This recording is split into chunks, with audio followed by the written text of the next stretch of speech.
आज आपण जगातील महत्त्वाच्या पर्वतश्रेणी त्या कोणत्या खंडामध्ये आणि कुठल्या देशात पसरलेल्या आहेत याबद्दल माहिती बघणार आहोत। त्याआधी चॅनलवर नवीन असाल तर सबस्क्राईब करायला विसरू नका।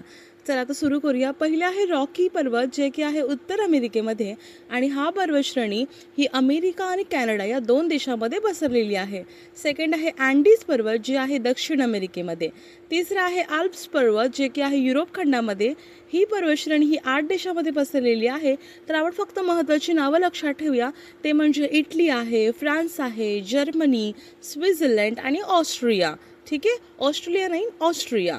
चौथा आहे हिमालय पर्वत, हा आशिया खंडामध्ये असून हा 5 देशांमध्ये पसरलेला आहे। मग कोणकोणते तर भारत आहे, पाकिस्तान आहे, नेपाळ, चीन आहे, भूतान आहे। नंतर आहे माउंट किलिमांजरो।